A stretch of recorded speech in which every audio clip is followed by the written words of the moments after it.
नमस्कार दोस्तों, स्वागत है आपके अपने यूट्यूब चैनल सनबिक मैथ में। हम लोग रेलवे द्वारा पूछा गया रीजनिंग देख रहे हैं। आज मॉक टेस्ट नंबर 3 है। तो आइए देखते हैं पहले प्रश्न।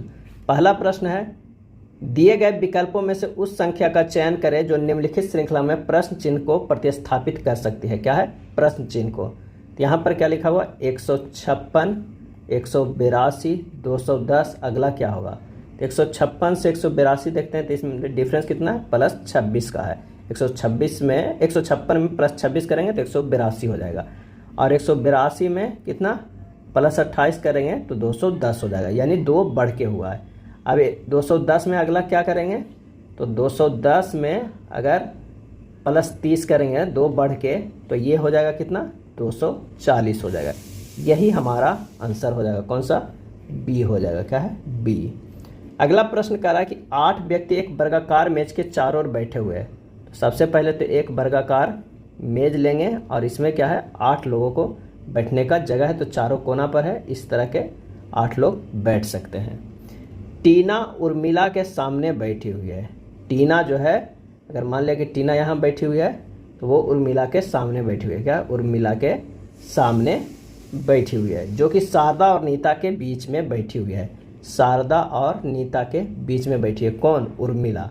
तो ये हो जाएगा शारदा और ये हो जाएगा इधर कौन सा? नीता हो जाएगा। क्या है? नीता। उसके बाद है शारदा विकर्णीय तौर पर प्रिया के सामने बैठी हुई है। विकर्णीय तौर पर प्रिया के सामने, तो यहाँ पर जो हो जाएगी वो प्रिया हो जाएगी, क्योंकि शारदा जो है जहाँ पे है।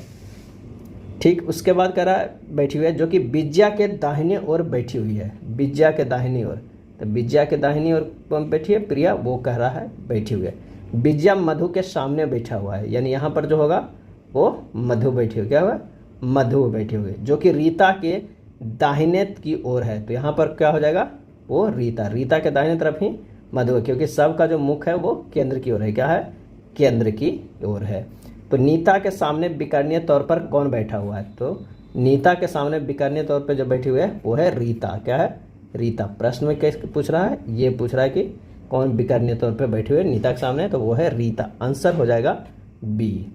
नेक्स्ट प्रश्न है कि यदि सभी दार्शनिक तर्कवादी है तथा सुकरात एक दार्शनिक है, तो बताइए कि दिए गए निष्कर्षों में से जो है वो कौन सा निष्कर्ष पालन करता है। तो सुकरात एक तर्कवादी है, बिल्कुल है, क्योंकि सभी दार्शनिक जो है वो तर्कवादी है। अगर यहाँ पर दार्शनिक होगा तो ये हो जाएगा क्या? तर्कवादी। क्या है? तर्कवादी। सभी दार्शनिक क्या है? तर्कवादी है।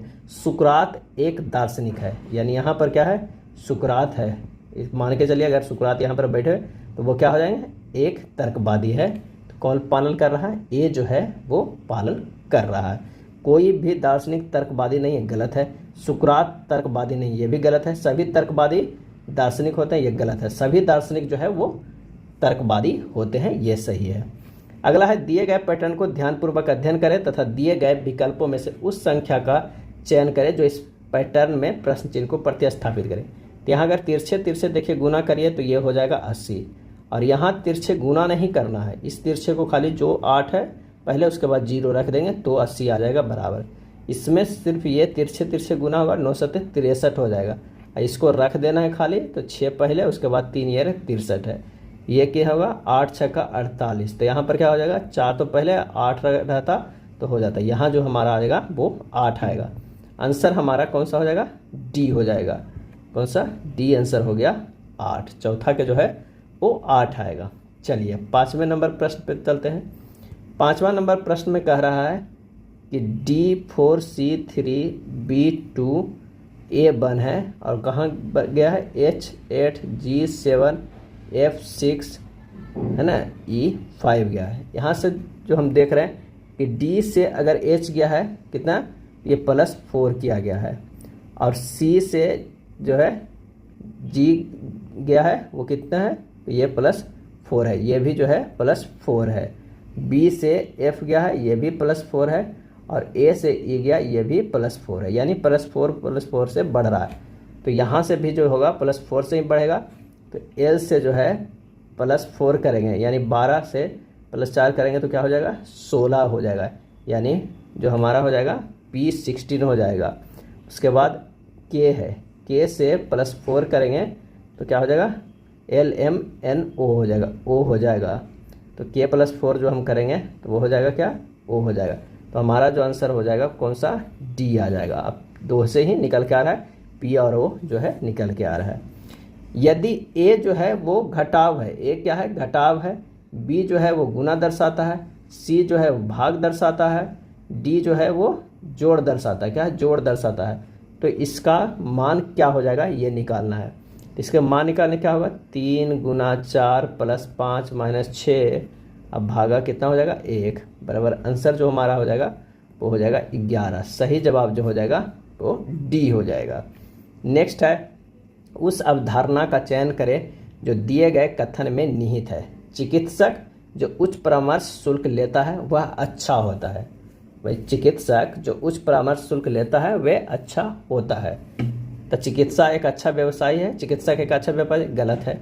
चिकित्सक की निपुणता का सीधा संबंध परामर्श शुल्क से है, ये बिल्कुल सही है, क्योंकि चिकित्सक जो उच्च परामर्श शुल्क लेता है वह अच्छा होता ही है, यानी वो निपुण होता है। चिकित्सक जो कम परामर्श शुल्क लेता है वह लोकप्रिय होता है, ये जो है क्या हो जाएगा, तो ये गलत हो जाएगा। चिकित्सक के पास बहुत सारे रोगी हैं, ये भी गलत हो जाएगा। आंसर जो हमारे पास हो जाएगा 7 के B हो जाएगा। चिकित्सक की निपुणता का सीधा संबंध किससे है, परामर्श शुल्क से है। अगला है, उस विकल्प को चुनिए जो तीसरे शब्द में उसी प्रकार संबंधित है जिस प्रकार दूसरा शब्द पहले शब्द से संबंधित है। अस्पताल, स्वास्थ्य, तो विद्यालय क्या हो जाएगा, तो वो हो जाएगा शिक्षा, क्या हो जाएगा, शिक्षा। अस्पताल में स्वास्थ्य का इलाज होता है, स्वास्थ्य मिलता है अस्पताल में, और विद्यालय में क्या है, शिक्षा मिलता है। नेक्स्ट है, एक कूट भाषा में डेस्टिनी को इस तरह लिखा जाता है, उसी कूट भाषा में डिग्निटी को क्या लिखा जाएगा। तो यहाँ पर सबसे पहले DESTIN बाई, ये है NITSED, ये लिखा गया है। अब यहाँ कहाँ कैसे कैसे लिखा गया है, तो ये देखिए SED है यहाँ पर, तो ये D से D गया है, E से E, S से S, T से T, I से I, N से N, बाई से बाई, इस तरह ये तिरछे तिरछे किया गया है। उसी तरह अगर डिग्निटी को करेंगे DIGNIT बाई, तो यहाँ से लिखना होगा D होगा, I होगा, G होगा, N होगा, I होगा, T होगा, बाई होगा। आंसर जो हमारा हो जाएगा वो कौन सा हो जाएगा, A हो जाएगा, क्या है, A हो जाएगा। अगला है, उस विकल्प को चुनिए जो तीसरे शब्द से उसी प्रकार संबंधित है जिस प्रकार दूसरा शब्द पहले शब्द से संबंधित है। विषाणु जो है वो क्या है, रोग, तो व्यायाम क्या हो जाएगा, तो इसका आंसर हो जाएगा D, स्वास्थ्य हो जाएगा। जिस प्रकार विषाणु का संबंध रोग से है उसी प्रकार व्यायाम का संबंध स्वास्थ्य से है। अगला प्रश्न है कि E जो है वो C से बड़ा है, E जो है वो किससे बड़ा है, C से बड़ा है। D जो है वो C से बड़ा है, D जो हो रहा है वो किससे, C से बड़ा है, परंतु E से छोटा है, यानी E बड़ा हो जा रहा है, क्या D से बड़ा हो रहा है। A जो है B और C से छोटा है, यानी यहाँ पर B हो जाएगा, उससे वो क्या है, छोटा A है। C जो है B से बड़ा है, यानी C B से बड़ा है। हमारे पास निकल कर आ गया, सबसे बड़ा जो है वो होगा E, D, C, B, उसके बाद A।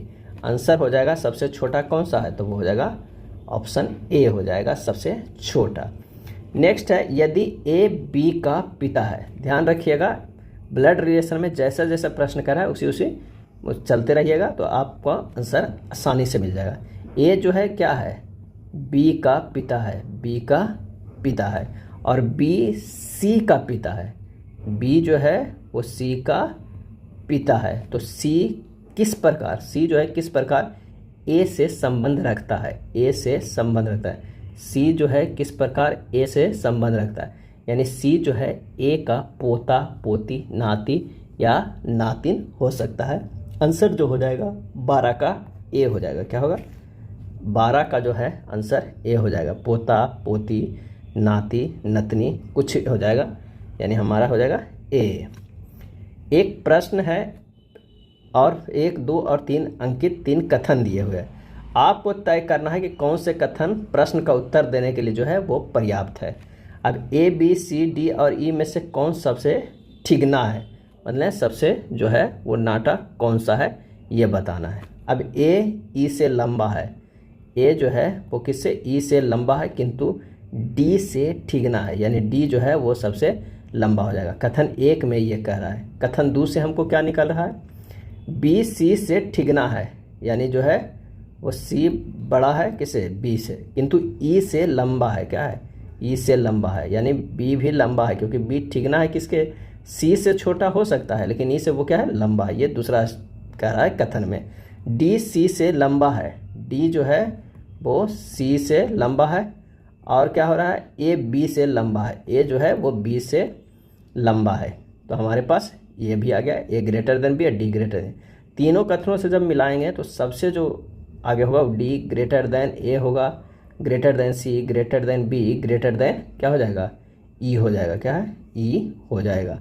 तो आंसर जो हमारे पास आ जाएगा वो कौन सा आ जाएगा, तो ए बी सी डी में कौन सा सबसे ठिगना है, तो ई जो है वो ठिगना है। तो 13 का हो जाएगा ए। कथन 1, 2 और 3 एक साथ जो है वो पर्याप्त होगा, तभी हमारा जो है वो निकल के आएगा।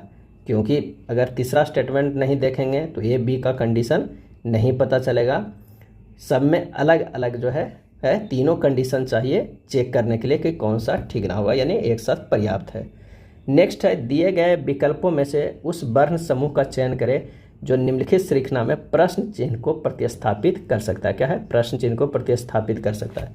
यहाँ से ए से जो है जी गया +6 है, सी से आई गया है +6 है, तो डी से जे गया है, डी से जो है जे जाएगा तो +6 होगा, एफ से जो है +6 करेंगे तो एल होगा, और यहाँ भी जो है सब +6 में ही गया है। अब देख लीजिए एल से जो आर जाएगा वो +6 ही होगा, एल +6 बराबर आर होता है। तो आगे भी देख लेते हैं, इस पूरे स्टेटमेंट को देखते हैं। एम ओ पी आर जो है +6 करेंगे तो कौन सा निकल कर आ जाएगा, तो निकल के आ जाएगा एस, इसका +6 करेंगे तो इसका निकल के आएगा यू, इसका +6 करेंगे तो निकल के आएगा भी, आर के +6 करेंगे तो एक्स होगा।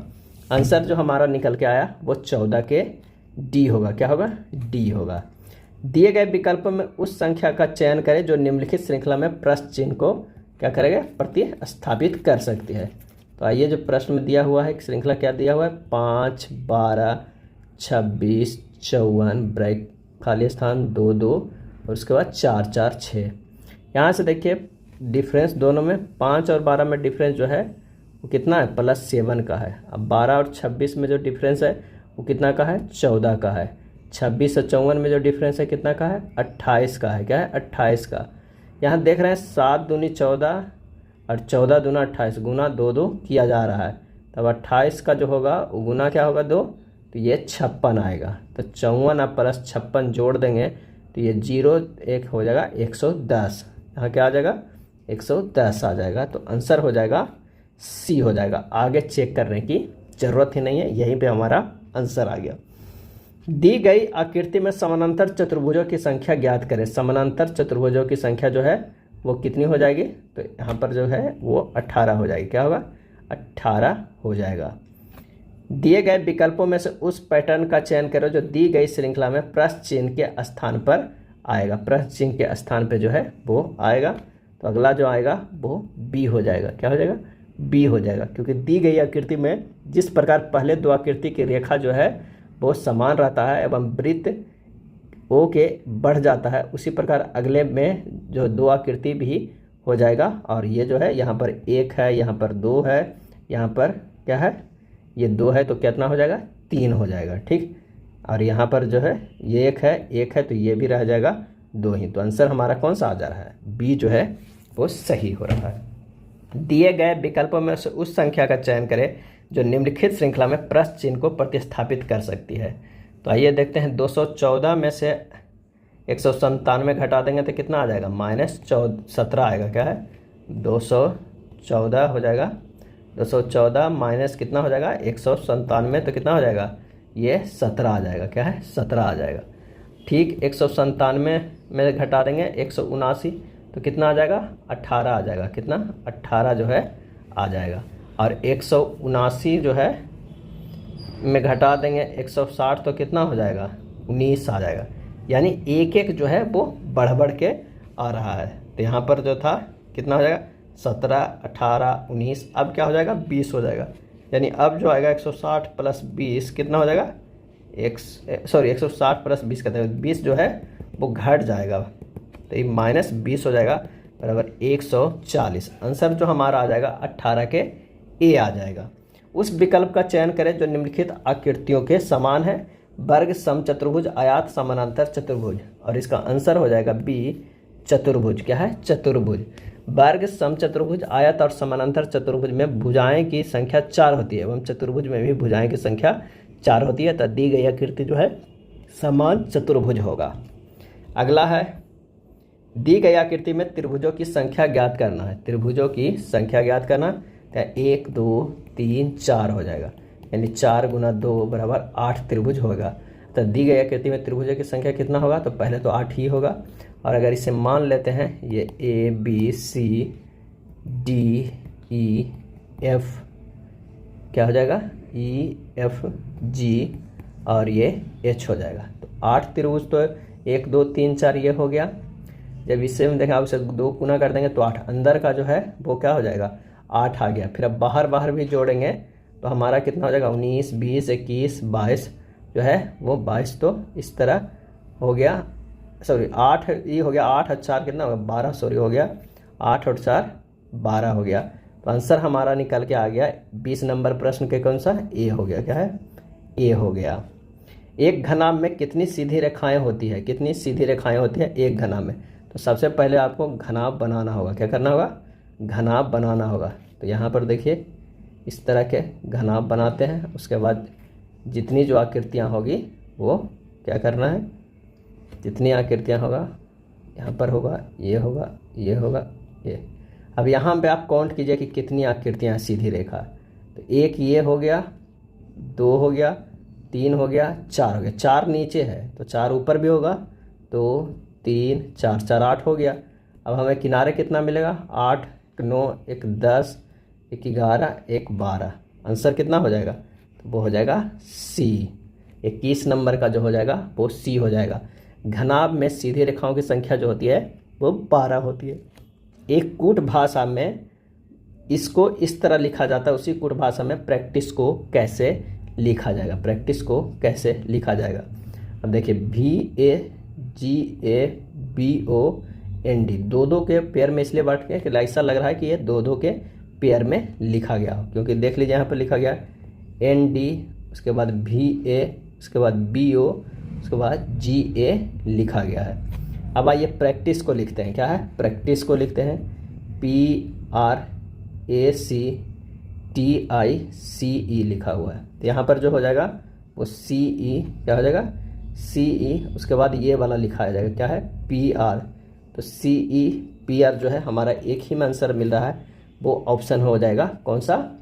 सी हो जाएगा। 22 नंबर सी हो जाएगा। फिर भी लिखा है CEPR, उसके बाद क्या लिखा है? TIAC। आंसर होगा सी। निम्नलिखित 4 सामग्रियों में से 3 किसी एक निश्चित रूप में समान है तथा एक असंगत है। असंगत का चयन कर रहे हैं। चांदी, इस्पात, सोना और लोहा। सही जवाब हो जाएगा बी, इस्पात। इस्पात मिश्र धातु है, जबकि अन्य जो है मिश्र धातु नहीं है। दिए गए पैटर्न को ध्यानपूर्वक पढ़ना है और प्रश्नवाचक जो है उसे बनाना है। तो यहाँ पर 9 + 8 क्या होता है? 17, और 17 + 8 जो हो जाएगा वो 25 हो जाएगा। तो 25 + 16 कितना हो जाएगा? 41 हो जाएगा। कितना? 41। यहाँ पर जो है 41 अगर रहता तो 41 प्लस क्या हो जाएगा? 8, ये होता 49। 49 + 8 कितना होता है? 50 + 8 जो है ये हो जाता है 41 + 8 कितना? 49। और ये होता 49 + 8 कितना? 57। 49 + 8 जो है वो 57 हो जाता है। और 57 + 16 जो है वो कितना हो जा रहा है? 57 + 16 हो जाएगा 73। क्या हो जाएगा? 73 हो जाएगा। 57 + 16 73 हो जाएगा। अब इससे हमारा आंसर कौन सा आ गया? सी आ गया। 41 आ गया। कितना हो गया? 41 आ गया। यही हम किए थे कि 41 अपने मन से रखे थे। यहाँ पर गौर से इसलिए देख क्या कि एक एक करके जो है वो क्या है? वो जुड़ता जा रहा है। क्या है? एक एक करके। नेक्स्ट है, यदि कुछ कलाकार प्रसिद्ध व्यक्ति है तथा सभी प्रसिद्ध व्यक्ति करोड़पति है तो बताइए कि दिए गए निष्कर्षों में कौन सा निष्कर्ष पालन करता है। कह रहा है कुछ कलाकार प्रसिद्ध व्यक्ति है। मान लिया कि ये प्रसिद्ध व्यक्ति है, प्रसिद्ध व्यक्ति है, तो कुछ कलाकार जो है वो प्रसिद्ध व्यक्ति है। उसके बाद कह रहा है कि सभी प्रसिद्ध व्यक्ति करोड़पति है। सभी प्रसिद्ध व्यक्ति जो है वो क्या है, ये करोड़पति है, करोड़पति है। और ये जो है वो कलाकार है। तो बताया दिए गए निष्कर्षों में कौन सा निष्कर्ष पालन जो है वो करता है। तो सभी कलाकार जो है वो करोड़पति हैं, गलत है। कोई भी प्रसिद्ध व्यक्ति करोड़पति नहीं है, गलत है। कुछ कलाकार जो है वो करोड़पति हैं, बिल्कुल सही है। तो 25 के सी हमारा आंसर हो जाएगा। नेक्स्ट है, उस विकल्प का चयन करें जो दिए गए मात्रकों को सर्वोत्तम ढंग से व्याख्यात करता है। डॉलर, रुपया, येन, टका। और इसका आंसर हो जाएगा डी, मुद्रा। क्या हो जाएगा, मुद्रा। डॉलर, रुपया, येन, टका अलग अलग देश की एक मुद्रा का प्रकार है, इसलिए आंसर जो इसका हो जाएगा वो कौन सा हो जाएगा, डी हो जाएगा। ये था प्रैक्टिस सेट रेलवे का। अगर वीडियो अच्छा लगा हो तो प्लीज़ लाइक एंड शेयर कर दीजिएगा। धन्यवाद।